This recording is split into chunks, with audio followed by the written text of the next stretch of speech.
دوستو چینل کو سبسکرائب کر کے بیل آئیکن پر کلک کریں تاکہ نیو ویڈیو آپ کو مل سکے۔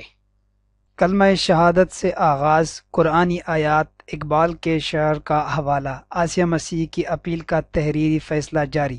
اردو زبان میں سپریم کورٹ کے جانب سے آسیہ مسیح توہین رسالت صلی اللہ علیہ وآلہ وسلم کیس کا تحریری فیصلہ جاری کر دیا گیا ہے۔ 56 صفحات پر مشتمل فیصلہ تحریر کیا گیا، جس کا آغاز چیف جسٹس نے کلمہ شہادت سے کیا ہے۔ فیصلے میں علامہ اقبال کے اشعار قرآن پاک کی آیات کے حوالے دیے گئے ہیں، جبکہ بچہ خان یونیورسٹی میں توہین رسالت صلی اللہ علیہ وسلم کے الزام میں قتل کیے گئے طالب علم مشال خان سمیت توہین مذہب کے دیگر کیسز کا بھی حوالہ دیا گیا۔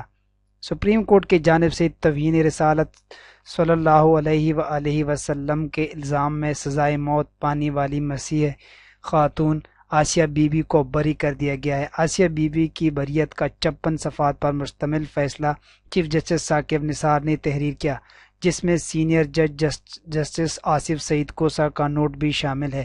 تحریری فیصلے کا آغاز کلمہ شہادت سے کیا گیا، جبکہ فیصلے میں کئی قرآنی آیات اور علامہ اقبال کے شعر کا بھی حوالہ دیا گیا۔ عدالت عظمیٰ نے اپنے فیصلے میں بچہ خان یونیورسٹی میں توہین کے الزام میں قتل کیے گئے طالب علم مشال خان سمیت توہین مذہب کے دیگر کیسز کا بھی حوالہ دیا۔ چیف جسٹس نے فیصلے میں لکھا ہے کہ یہ قانون کا ایک مسلمہ اصول ہے کہ جو شخص کوئی کلیم دعویٰ کرتا ہے تو اس کو ثابت کرنا بھی اس کی ذمہ داری ہوتی ہے۔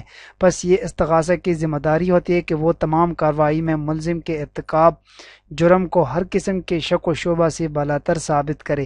تمام کارروائی مقدمے ملزم کے ساتھ بے گناہی کا قیاس ہمیشہ رہتا ہے۔ چیم استغاثہ شہادتوں کی بنیاد پر ہر طرح کے شک و شبہ سے بالاتر ہو کر ملزم کے خلاف جرم کا ارتکاب ثابت نہ کر دے۔ عدالتی فیصلے کے مطابق جہاں کہیں بھی استغاثہ کی کہانی میں کوئی جول ہوتا ہے، اس کا فائدہ ملزم کو دیا جانا چاہیے، جو کہ فوجداری انصاف کی محفوظ فراہمی کے لیے انتہائی ضروری ہے۔